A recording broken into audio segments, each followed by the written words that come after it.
Zakaj moramo poklicati 112? Kaj so migranti? Našteti 3 področja delovanja Rdečega križa. In mladi tekmovalci 10 osnovnih šol so odgovore pridno pisali na tablice in upali na čim več točk. Ocenjevala je stroga komisija, bučno pa so vsak za svojo šolo navijali zvesti navijači.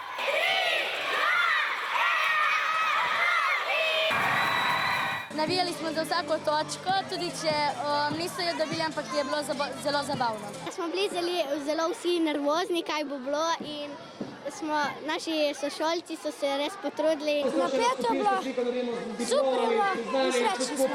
Tole je pravilen prikaz oskrbe opeklinske rane. Uporabimo pravilo števila 15, torej prvih 15 minut, saj 15 minut hladimo z vodo, ki ima 15 stopinj Celzija.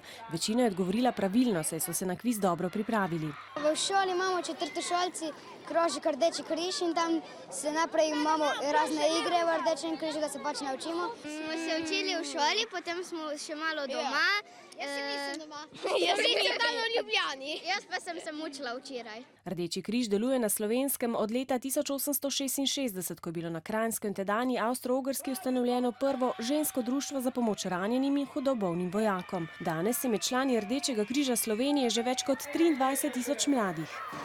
In pomagamo tisti, ki nimajo nič, da jim damo kaj prostovoljno. Brezdomcem in revežem, beguncem. In več kot 1000 mladih prostovoljcev v Kopru in Ankaranu skupaj z mentorji ohranja in oživlja vrednote enakosti in vzajemne pomoči.